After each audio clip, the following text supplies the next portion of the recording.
I said earlier that I'm very anxious about speaking here, and suddenly realised that being anxious with a bunch of therapists in the room might not be the way to go. But anyway, hello, I'm Claire Fox. I approach this question as a free speech activist. One reason why trans ideology has been able to insinuate itself into so many nooks and crannies of social life and march through the institutions without much pushback, at least initially, is because too many were frightened to speak out. We watched as anyone who dared raise objections bravely, many of them here, were dubbed transphobic bigots, were bullied, shamed, sometimes sacked, reputations trashed. Cancel culture is real and it's vicious. But conversely, in relation to free speech, the young people we've talked about here and their trans ally peers, as a generation, are actively hostile to free speech, which they see as a dangerous threat. The reasons are tangentially part of some cultural trends that help explain the social contagion phenomena associated with gender distress. Sadly, the young have been socialised into these attitudes by us, the adults, not necessarily us in the room, but by older people. For example, looking at just a few policies popularised in recent decades. Think of children's rights campaigners who told children that they are equal citizens to adults, that those young people's desires and the right to choose how they live should be acquiesced to by adults. Or think of the educational self-esteem movement, which promotes the idea that personal feelings of well-being must be pandered to, the basis of affirmative healthcare interventions later on, but also why young people feel that they can just tell us all to shut up and think they can get away with it. Socially, adult society gives cultural affirmation to victimhood based on identity, and this has created in the young competitive grievance claims. The adult anti-bullying industry has provided children with the script that if they are exposed to hurtful words or hate of any sort, it will damage their mental health. So it's no surprise that young people demand to be protected from such threats. And one downside of an over-focus on safeguarding over the years is that the young see the world through the prism of scary risks. They are actually demanding that they're kept safe. So even at 18, they turn up at university and rather than embracing the excitement of freedom, they immediately demand that college authorities provide them with safe spaces so they never have to hear speech they find offensive. And their knee-jerk response is to shout transphobic whenever Helen Joyce is 5 metres away from a campus, or claim they'll get post-traumatic stress disorder if Kathleen Stock gives them a lecture.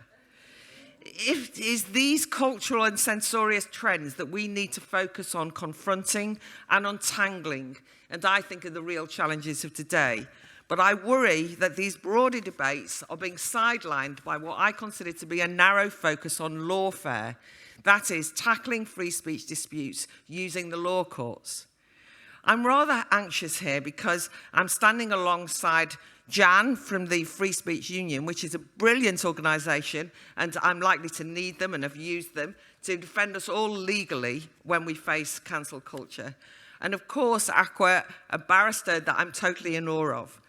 But I'm depressed that we still have to see the endless crowdfunding appeals for individuals seeking to take their cases to tribunals and the courts, etc. But as Sarah Fillmore explained so brilliantly earlier, it's exciting that there's been a number of high-profile legal victories in the UK. The likes of the Mayor Forstater victory has established in law that sex realist views are protected. And of course, I understand that these are important wins against gender ideology's mission creep, which aims to institutionalise no debate. It's great that we can cite the law and say, I can say that, it's a legal view. The Equality Act, we note in the UK, means that our gender-critical views are as much protected characteristics as sex or race, etc. But for all of that, there's something that grates here, that gnaws away at me. Is the best that we can do is to say that we are legitimate, our views on sex and gender are legitimate because the law gives us permission to argue in good conscience. I'm perhaps especially concerned about this kind of permission from the state or from the law, because for reasons that are too complicated to explain, rather late in my life, I find myself in the unlikely position of being a lawmaker in the House of Lords. I've seen up and close and personal how politicians and legislators view citizens' rights as trinkets that can be given out, but also as easily taken away. Only 3 weeks after taking office, the Labour Education Secretary, Bridget Phillipson, kiboshed the only pro-free expression legislation in the UK over recent years. The Higher Education Free Speech Act was dumped, despite having been given royal assent, and after months and months and months of democratic debate, she just got rid of it. The excuse given that unlimited free speech on campus would expose vulnerable students to appalling hate speech and harm, that weasel word, sounded just like the student activist that I talked about earlier. Also, I'm concerned that an over-preoccupation with the law and lawfare gives credence to the idea that it's the government or the judge's job to protect the public from harm, with harm interpreted in as an ever-expansive notion of psychological harm. In this context, the UK government has announced it will introduce a fully inclusive conversion therapy bill, and it uses all the lingo of protecting vulnerable victims from speech harms, and as you know, that could criminalise parents and therapists who refuse to affirm young people's claim to be born in the wrong body. Post the riots in the UK over the summer, the excuse for locking up so many people for social media posts or sharing memes has been protecting the public from harmful misinformation or hate, and the Prime Minister Keir Starmer, mimicking the rhetoric of social justice warriors, has solemnly declared that there will be no safe space for hatred on social media platforms. Confronted with the awkward reality that defining what hate means in legal terms, today's politicians don't even bother to pretend that they rely on the law. Their latest wheeze is to boast that they will clamp down on speech that is legal but harmful, and they've got a new tagline, legal but awful. Yes, I mean, who writes this stuff? They do. They've also reinstated the discredited guidance allowing the police to monitor individuals guilty of non-crime hate incidents. I expect all of us here will have, over the last 2 days, actually done a non-crime hate incident. We will be on a list somewhere. Yeah, we can be proud of it. But anyway, just to finish, is there any hope and reasons to be cheerful?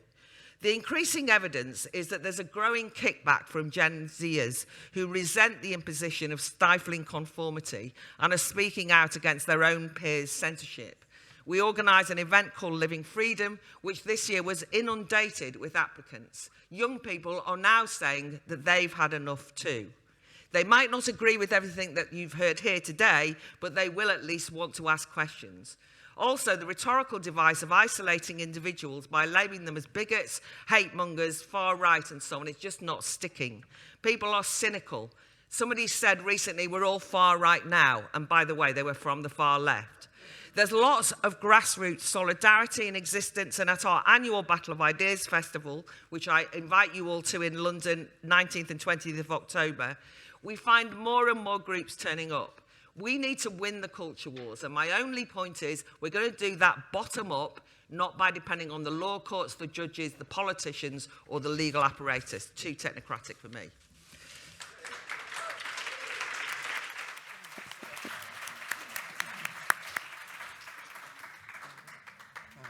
I'm going to go next to mine. Hello, everyone. I'm not going to stand up like Claire because I don't like standing up. So Claire's thesis, as she kindly told me in advance, is that there's too much reliance on the law to uphold women's rights, and in relation to the sex and gender debate and defending free speech. Unsurprisingly, as a barrister, my thesis is that every rights movement needs to have the law at its disposal, essentially, and fundamentally, and at the core of what it does, but this one in particular, and I will come on to why that is, but I will just do a little bit of background first. The law is our democratically agreed norms of behaviour. I'm not a legal philosopher, so that's not a very sophisticated definition, but I deal with the law at the cold face, and at the cold face, the law is already working extremely well and arguably better than anything else to advance free speech and women's rights in the context, in particular, of the sex and gender debate. In the UK, we don't have the First Amendment, so we don't have a constitutional right to free speech. But nevertheless, we've seen an amazing run of cases recently in which our Equality Act, which is our anti-discrimination legislation, has been used to defend the rights of gender-critical people and people who might not want to use that label, but who want to speak about sex and gender without suffering devastating consequences.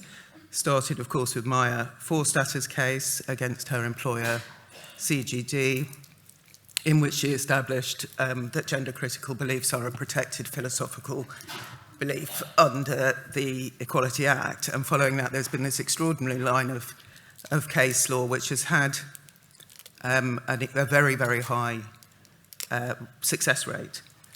The ones which are based on Maya's case have had a success rate of about 80%, which is just wild in the Employment Tribunal. It's not something we ever see in other areas of equality law at all. I mean, other religion and belief cases, it's under the protected characteristic of religion and belief that these cases have been brought. And in that area, the success rate is usually something like 3%. So it really is quite extraordinary. And we've had, all of you will have heard of some of these cases, and probably most of you will have heard of all of them. We've had Alison Bailey against Garden Court Chambers, so that's in the legal profession. We've had Denise Farmy against the Arts Council in the arts sector, the arts sector, which is extremely focused on gender affirmative ideology, if I might put it that way, where Denise Farmy had a petition raised against her, an open petition raised against her by her colleagues, and was suspended for, and I quote, rejecting the right of colleagues to hold a belief, was the basis on which she was suspended from her job. She won in the Employment Tribunal. Jo Phoenix against the Open University also had an open letter published by her colleagues, was compared by her line manager to the racist uncle at the dinner table. We had Rachel Mead against Social Work England, so it's again another sector. So these cases are across different sectors of employment. She was taken to a fitness to practice hearing because she made comments on her private Facebook page and signed petitions like one for single-sex spaces and one for women's sports and so on. And we had Adams against Rape Crisis Scotland quite recently, in which, by this stage the tribunals are getting very bold in their judgments and described the claimant's comments that questions that she had raised about the rights of service users to know the sex of their counsellor as perfectly reasonable. The counsellor was somebody who identified as non-binary. She was taken to a disciplinary for asking whether or not a rape victim had the right to know that this non-binary person was actually a woman.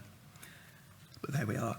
And then after these cases, or now what's happening is these cases are settling. So we've had, and they're with admissions of liability. So we've got Liz Pitt, whose case against Cambridge County Council was, at the last minute, the respondent admitted liability. John Pike against the Open University, similar thing. James Esses against the Metanoia Institute and Psychology College, the same thing, settled with a public statement.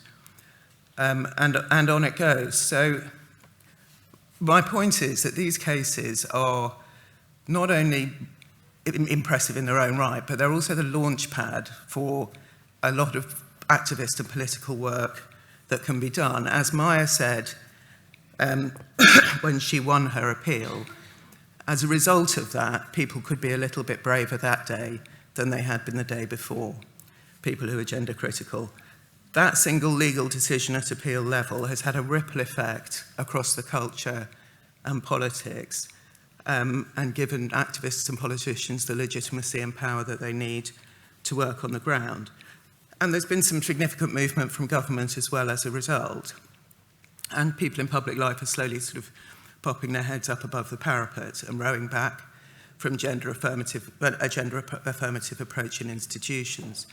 Which brings me to the reason why I think it's the law that's been working best here is because, at least in the UK, and I think it's probably the same elsewhere, a gender affirmative culture was very quietly over quite a number of years instilled into institutions by people, lobby groups largely, who were pretending that the law was something other than it was, and misrepresenting what the law required by way of trans inclusion policies.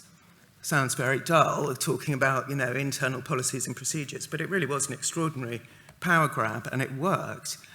And it was, people were persuaded, who were HR professionals and managers, that these sorts of policies were lawful and required by the law when they just weren't.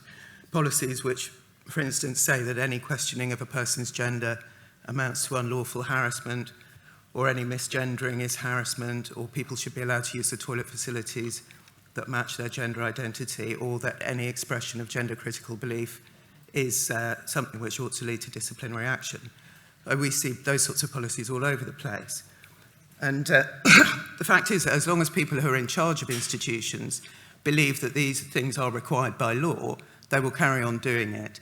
So the result is that workplaces and institutions which have gone down that road did end up silencing and punishing gender-critical voices. And it was only the law that could work to sort all of that out, because it was misrepresentation of the law that caused it. I mean, of course, and I'm sure that Claire and I fundamentally actually agree, although she's a libertarian and I'm not, that the best case scenario is, a synergy of law, politics and activism, and that the conversation about sex and gender needs to happen on all of those different levels. I just happen to be a lawyer, she's a politician, and I think Jan's perhaps an activist, maybe. So Jan will now talk to you about activism. Thank you. Thank you.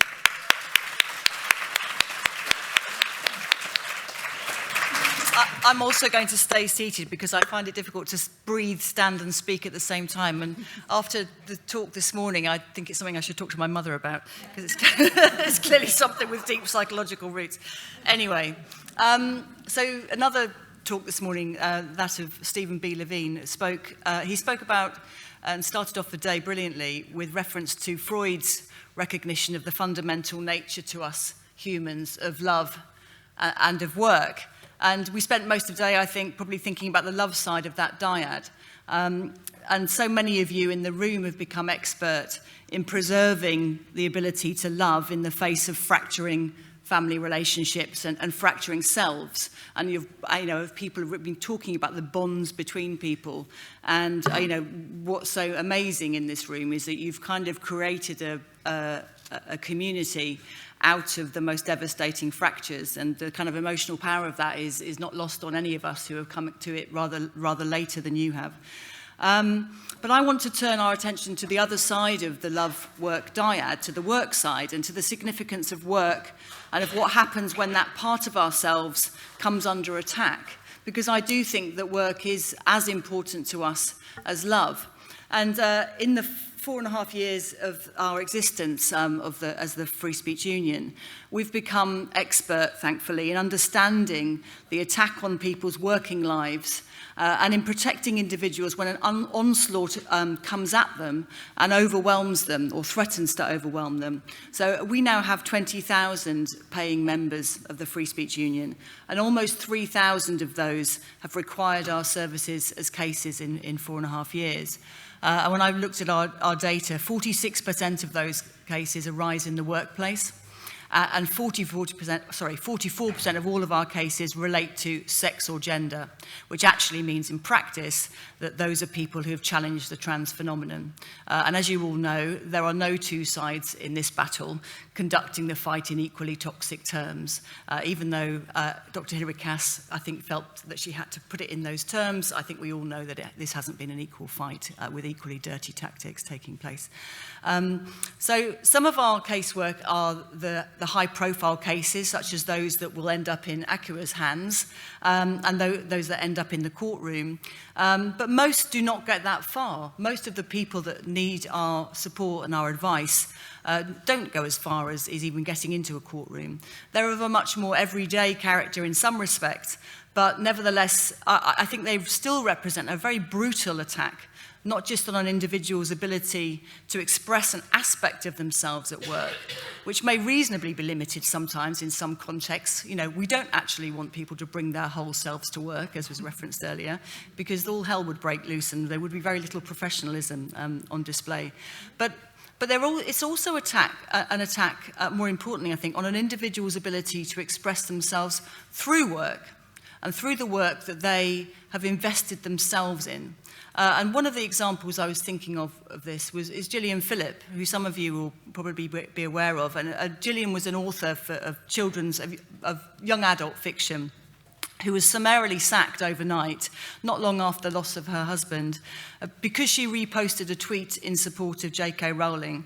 Now, she can still earn a living in purely financial terms, which she's now doing as a lorry driver, but she was excluded from the career in which she had invested herself in the profession of her place in the world as a writer.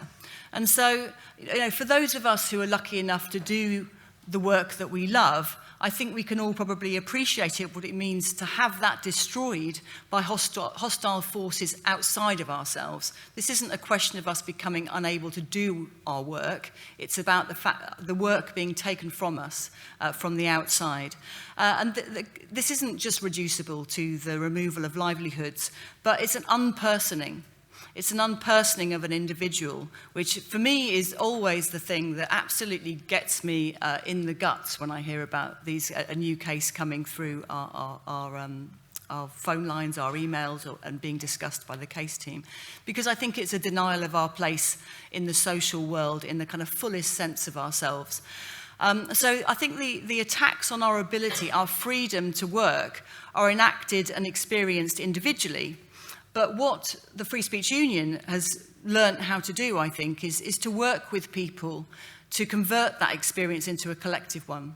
So where in the past maybe trade unions did that kind of role, you know, we have called ourselves a union in name, if not in structure, because we've understood the importance of translating and converting the individual into something that's collective.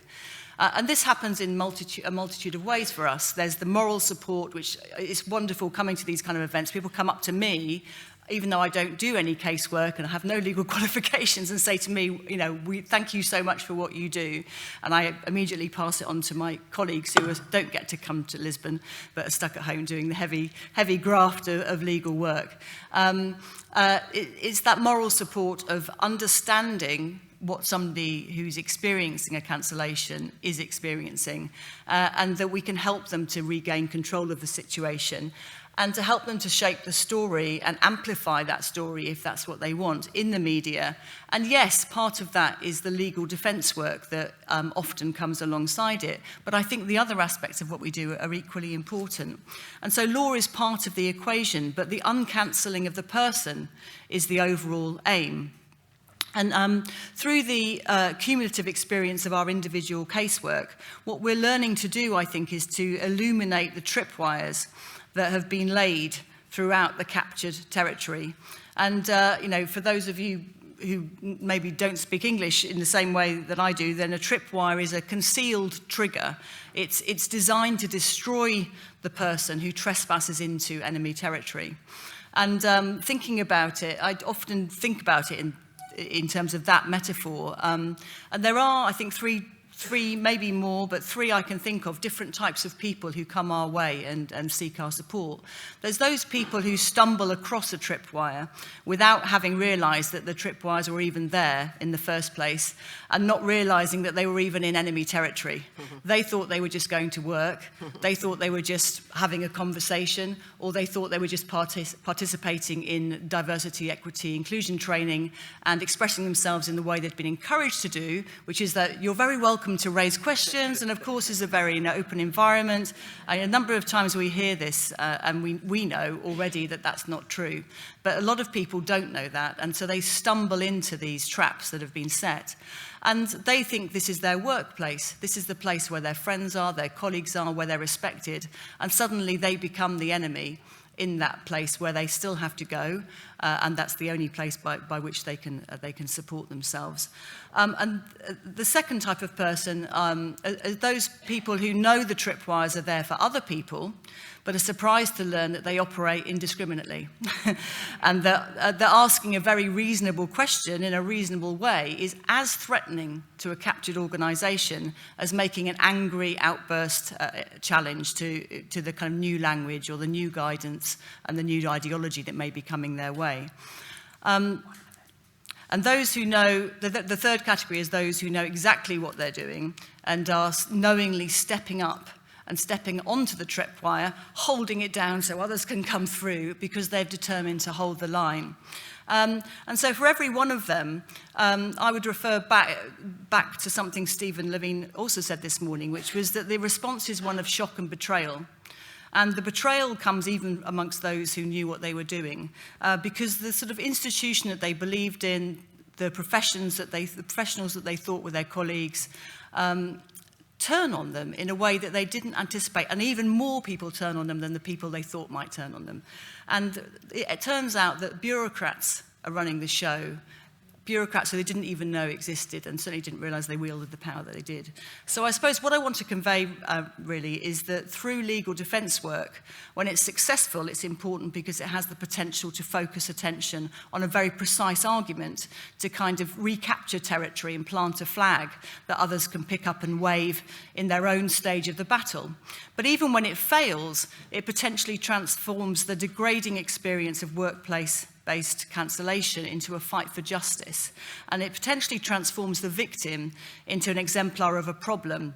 And from those the treatment of that person, we can learn from that all the kind of lessons and help to restore them to full personhood and inspire others to speak out, knowing that they have the support at the very least of 20,000 other people who understand what they're going through. Thank you.